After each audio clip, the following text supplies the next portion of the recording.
பிஸ்மில்லாஹிர் ரஹ்மானிர் ரஹீம். அல் குர்ஆன் அத்தியாயம் 2 வசனம் 94.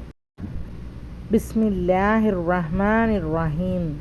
நபியே, இறைவனிடத்தில் உள்ள மறுமையின் வீடு ஸ்வர்க்கம் உங்களுக்கே சொந்தமானது, வேறு மனிதர்களுக்கு கிடையாது என்று உரிமை கொண்டாடுவதில் நீங்கள் உண்மையாளர்களாக இருந்தால் அதை பெறுவதற்காக மரணத்தை விரும்புங்கள் என்று நபியே நீர் சொல்வீராக. அல் குர்ஆன் அத்தியாயம் 2 வசனம் 94. பிஸ்மில்லாஹிர் ரஹ்மானிர் ரஹீம். நபியே, இறைவனிடத்தில் உள்ள மறுமையின் வீடு ஸ்வர்க்கம் உங்களுக்கே சொந்தமானது, வேறு மனிதர்களுக்கு கிடையாது என்று உரிமை கொண்டாடுவதில் நீங்கள் உண்மையாளர்களாக இருந்தால் அதை பெறுவதற்காக மரணத்தை விரும்புங்கள் என்று நபியே நீர் சொல்வீராக.